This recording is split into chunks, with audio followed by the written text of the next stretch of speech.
Damos la bienvenida a nuestra segunda expositora, la doctora Fernanda Vanderlei. Fernanda Vanderlei es socióloga, tiene una maestría y un doctorado en sociología por la Universidad de Columbia, en Estados Unidos. Es actualmente directora del Instituto de Investigaciones Socioeconómicas de la Universidad Católica Boliviana. Investiga sobre desarrollo sostenible, economía feminista, social y solidaria, mercado laboral y relaciones de género. Es autora de numerosos artículos y libros sobre estos temas. Sin más, le dejo la palestra a Fernanda, por favor.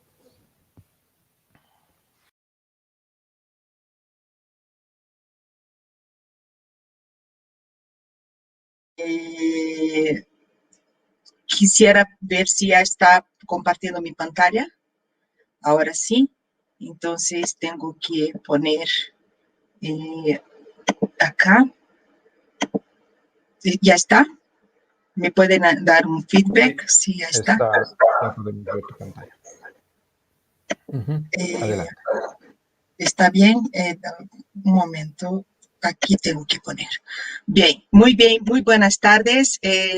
Para mí es un gusto estar acá y empezaré sin demora mi presentación, dando continuidad a la presentación de Alberto, que nos ha mostrado la situación económica de Bolivia y nuestra estructura económica y cómo realmente la crisis sanitaria y la crisis económica está impactando en los sectores económicos y consecuentemente en el trabajo, ¿no? El trabajo y las condiciones del trabajo dependen de la estructura económica. Entonces, una baja diversificación, como ha mostrado Alberto, tiene que ver con un problema estructural que tenemos en Bolivia que está relacionado con la calidad del empleo. Entonces, para cambiar de filmina, a ver, ok. Voy a empezar hablando del tema de la informalidad, que he visto que ya hay un comentario, y nuestra estructura económica es altamente informal. Entonces, ¿cómo medimos la informalidad? Tenemos varios conceptos de informalidad, pero acá lo que quiero hablar es de la informalidad laboral al nivel de los trabajadores. ¿Cómo se mide esta informalidad? Normalmente se utilizan indicadores que muestran cuál es el nivel de cobertura de las leyes y de la regulación laboral.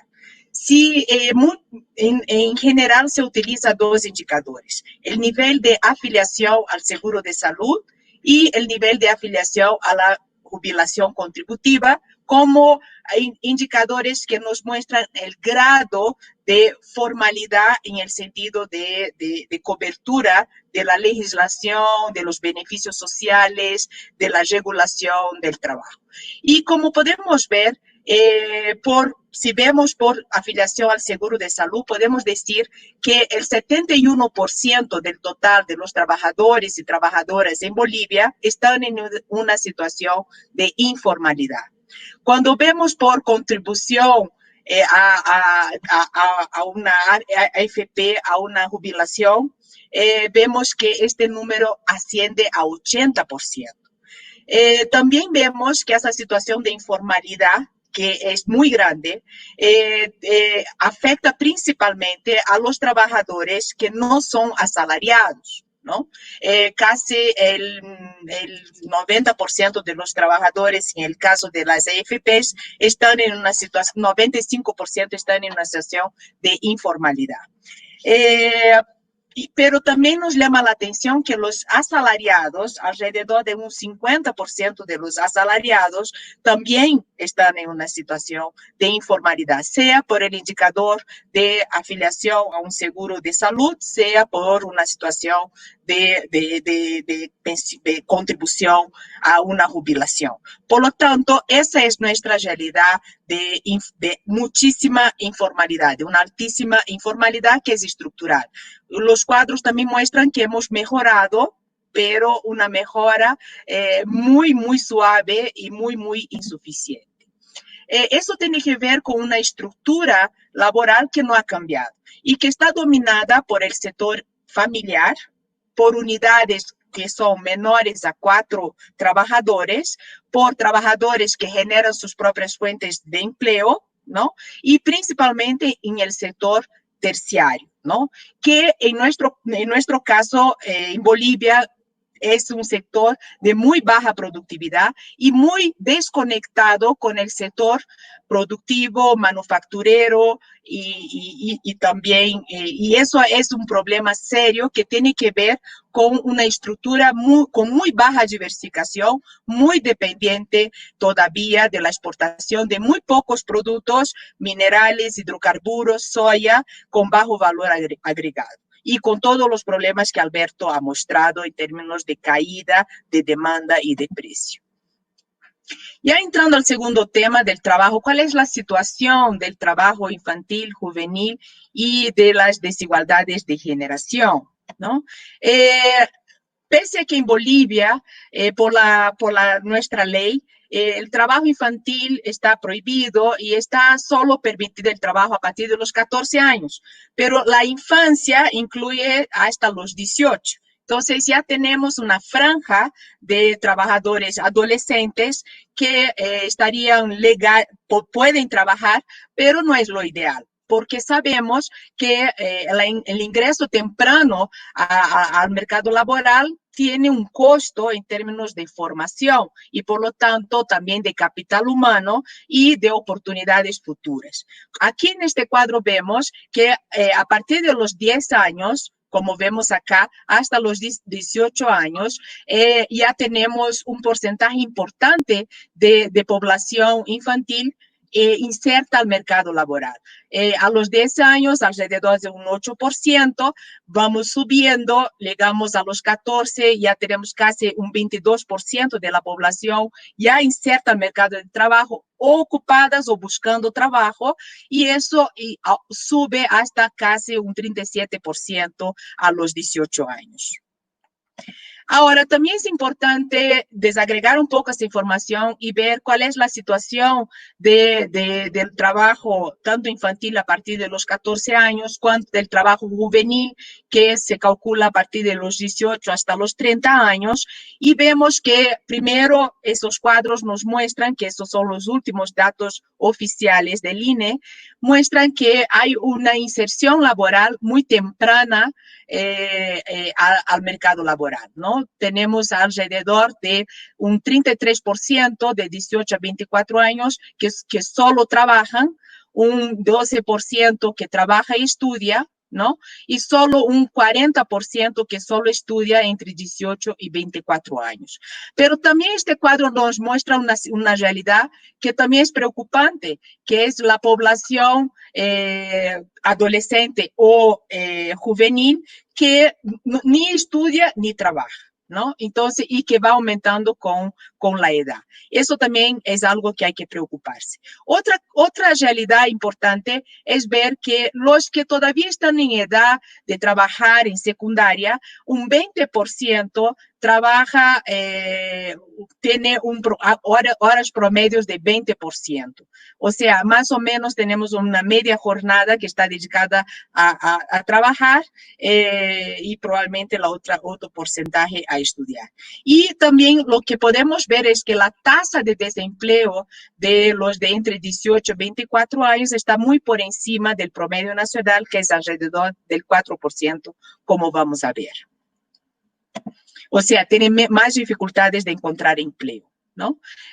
Lo que podemos ver es que realmente ese ingreso temprano al mercado laboral tiene un costo principalmente en la educación secundaria. Bolivia ha logrado casi un 99%, casi un 100% de cobertura del acceso escolar en primaria, pero el problema de la educación está precisamente en secundaria, que hay un abandono, de una pérdida de estudiantes, sea porque realmente dejan la escuela y van a solo trabajar, o porque están combinando los dos, que también sabemos que eso no es lo ideal.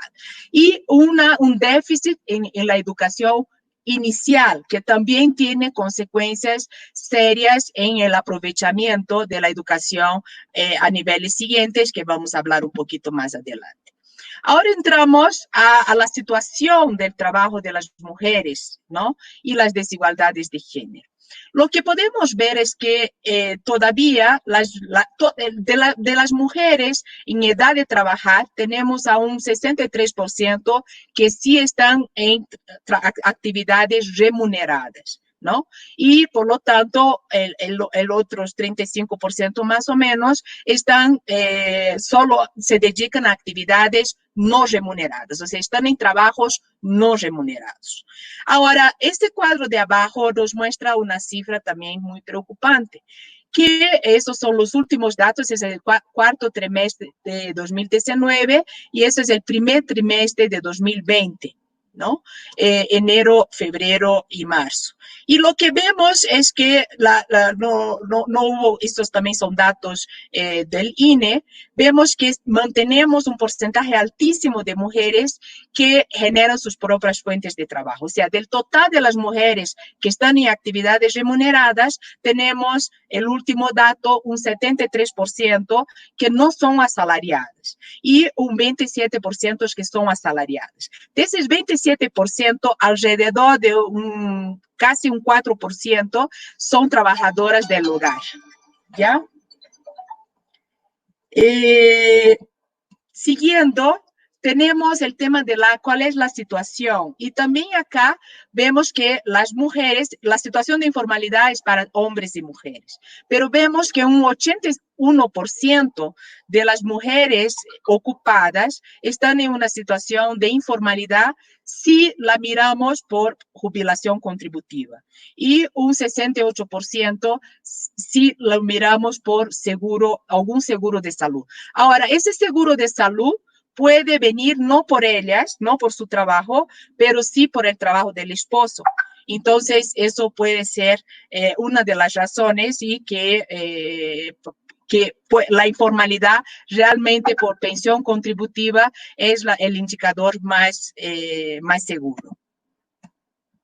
En términos de diferencia de ingreso, esa es una realidad continua.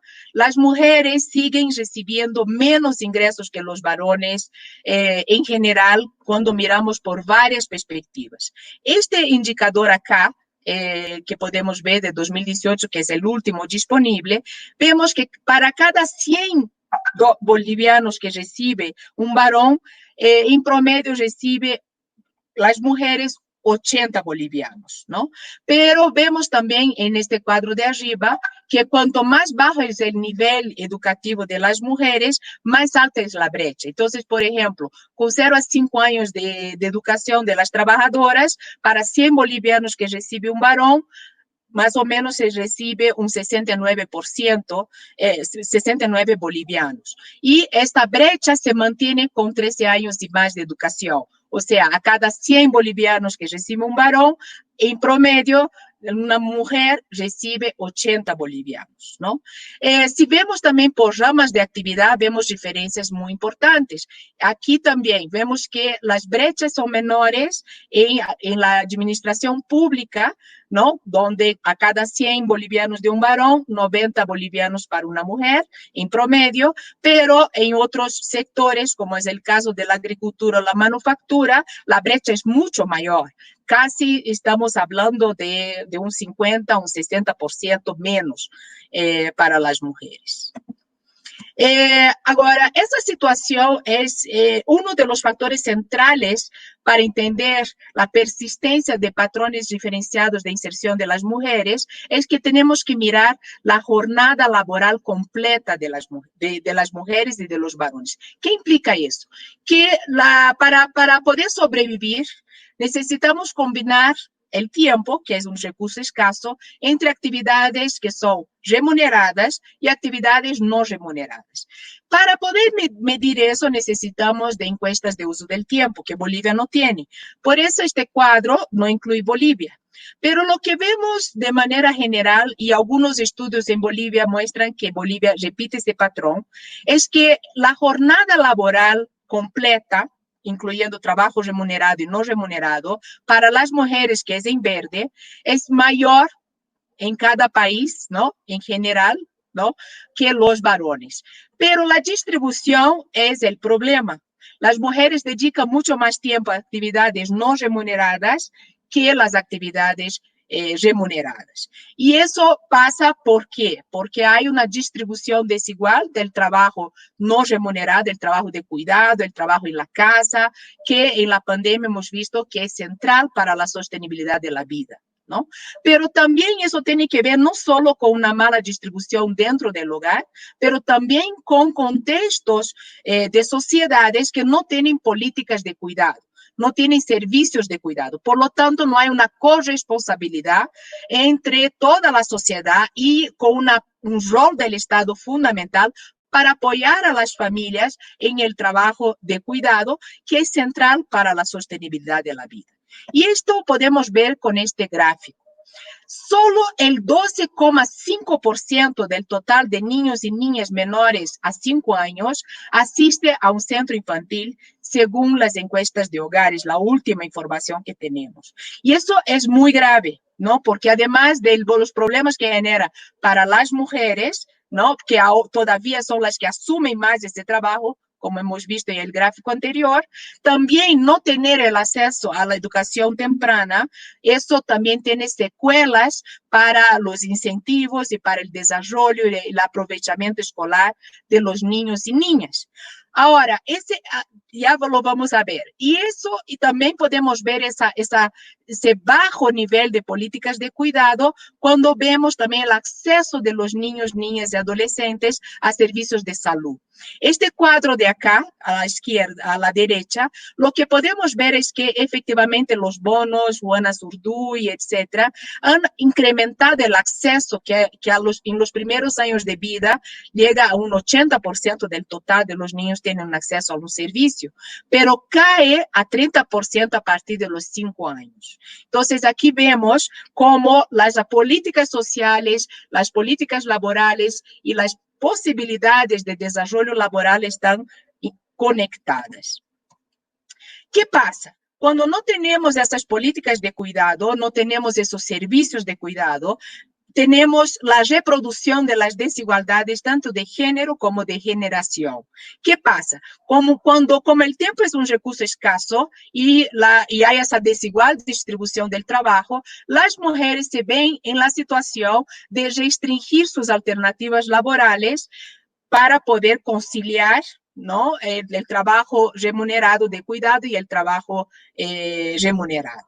Y eso hace con que las mujeres tengan menores jornadas laborales y eso tiene implicaciones en trabajos informales, trabajos que les permitan llevar a los niños, etcétera, etcétera, y que eso al final también se refleja en las brechas de ingreso, ¿no? Pero también tiene otro problema, que es la delegación de las responsabilidades a los niños, adolescentes y a los jóvenes que tienen un cuidado también insuficiente. Y eso se produce por estrato socioeconómico. Los estratos medios y bajos, que no pueden comprar ese servicio, que es el caso de los estratos altos, entonces tiene un efecto multiplicador en términos de desigualdad, sea de estrato socioeconómico, de género y de generación. Esta insuficiencia de una corresponsabilidad con las actividades de cuidado y reproductivas que son centrales para la vida, y tuvimos esa experiencia tan dramática ahora con la pandemia, y ojalá podamos valorar esos trabajos, así como determina la Constitución Política del Estado de 2009, dice que los trabajos no remunerados, los trabajos de cuidado, tienen un valor económico igual que los trabajos remunerados y que deben ser contabilizados. Bien, desde 2009 hasta 2020 todavía no lo hemos hecho y por lo tanto el PIB de Bolivia no contabiliza este valor, tanto económico como social. Pero las consecuencias de esta insuficiencia de cuidado tienen también otros impactos, como por ejemplo el ingreso temprano laboral de los adolescentes, como también la violencia, que es un problema serio que también se ha agravado con la pandemia, como también el embarazo adolescente y muchos otros problemas que vivimos en nuestra sociedad y que implican el bajo ejercicio de los derechos ciudadanos.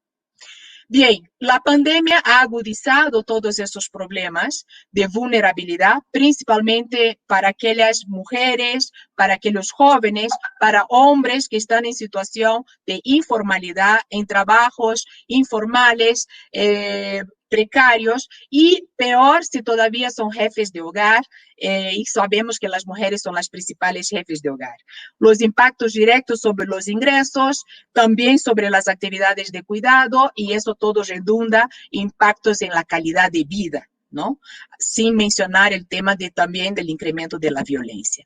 Bien, concluyendo, los desafíos. Yo quisiera solo mencionar 3 importantes directrices que deberían tener las políticas económicas y sociales en el corto plazo y en el mediano y largo plazo, porque esas políticas que tomamos ahora para enfrentar la pandemia, pero también para reactivar la economía, tienen que tener esa visión integral. Y por lo tanto, una de ellas son sin duda alguna las políticas sociales de cuidado, con enfoque de derechos y de equidad. Eso implica realmente poner un énfasis y una prioridad en la inversión y gasto público, en los servicios de cuidado, en la protección de los niños, niñas, adolescentes para su desarrollo y ejercicio integral. Y eso implica también generación de empleo en servicios de cuidado, que además las mujeres son la mayoría.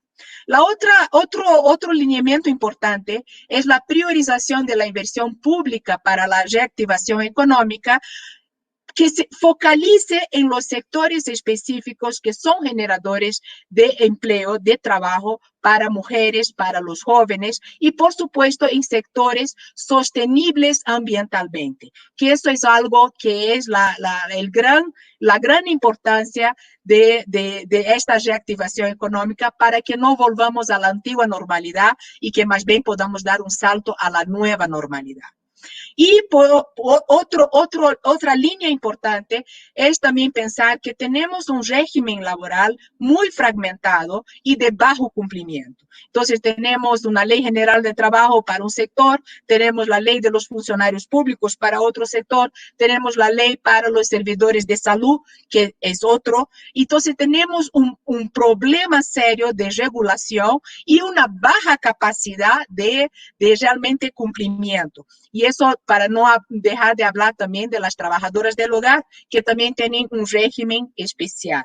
Y con una mayoría de todos los y las trabajadoras, pero las mujeres en particular y los jóvenes también, en una situación de alta precariedad y también de una situación de vulnerabilidad porque no ejercen sus derechos, beneficios sociales y todo lo que establece la Constitución Política del Estado.